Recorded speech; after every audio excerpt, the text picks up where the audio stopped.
একই সাথে দুই বোনের চাকরি, তাও আবার কেন্দ্রীয় বাহিনীতে। মেখলিগঞ্জ ব্লকের জামালদহ গ্রাম পঞ্চায়েতের 202 নম্বর খাসবস দারিকামারি গ্রামের জামবাড়ি এলাকার জবা রায় ও সাগরিকা রায় কেন্দ্রীয় বাহিনীর জওয়ান হিসেবে যোগ দিতে চলেছেন। বাবা পেশায় পরিযায়ী শ্রমিক, 3 কন্যার লেখাপড়া সামলাতে বছরের বেশিরভাগ সময় ভিন রাজ্যে পরিযায়ী শ্রমিকের কাজে যুক্ত থাকেন তিনি। মা অঞ্জলি রায় একজন সাধারণ গৃহবধূ, তিনিও অন্যের জমিতে শ্রমিকের কাজ করে 3 মেয়ের পড়াশোনার খরচ যোগাচ্ছেন। তারই মাঝে দু বোনের চাকরি হওয়ার খবর এখন গ্রামের মানুষের মুখে মুখে ঘুরছে।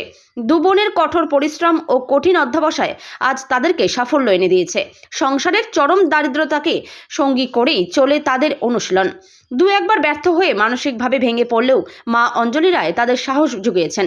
সাগরিকা রায় বিএসএফে ও বোন জবা রায় সিআইএসএফে যোগ দিতে চলেছেন। এক চিলতে টিনের চালাঘরে বাস করে তারা। ঘরের জীর্ণ টিনের চাল বেয়ে পড়া বৃষ্টির জল তাদের রাতেও শান্তিতে ঘুমাতে দেয়নি। চালের নিচে বাঁধা পলিথিন দেখে দেখে তাদের মনে অদম্য জেদ তৈরি হয় একদিন সুদিন আনার। আর আজ সেটাই তারা অর্জন করতে পেরেছে। দরিদ্র বাবা মায়ের ঘরে আজ দু বোন যেন সত্যিই দুই রত্ন। আচ্ছা, তোমাদের দু বোনের একই সাথে কি চাকরি হলো? হ্যাঁ, তোমার কিছু হয়েছে? আমার বিএসএফ হয়েছে। আর এই বোনের আমার সিআইএসএফ। সিআই হিসাবে।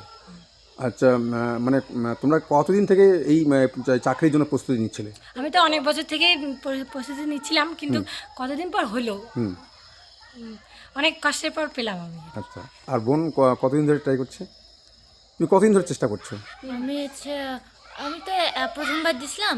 আমার দিদি বলছিল, সাজেস্ট করছিল যেগুলো, আমি ওগুলো পড়ছিলাম, ওগুলো পরীক্ষা দিয়েছিলাম, তো আমার হয়ে গেছে আর কি।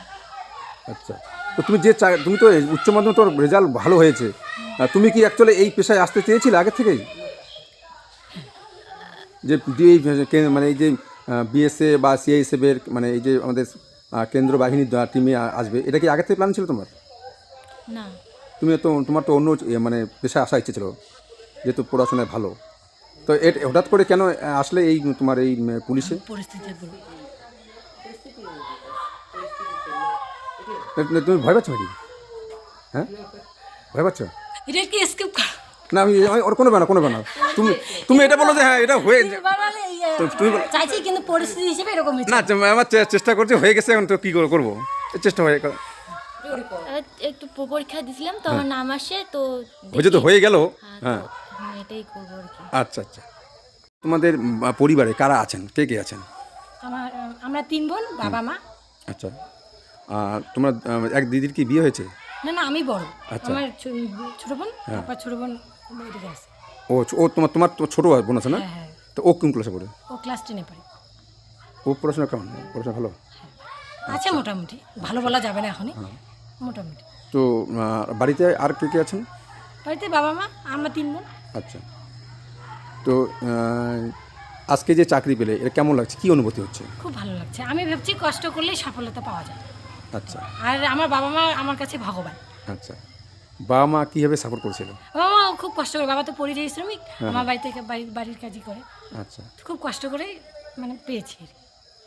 আচ্ছা, কত বছর ধরে তুমি এই যে পুলিশের চাকরিতে লাইন দিচ্ছ? আমি 3 বছর দিয়েছি, 4বার এবার পাইছি।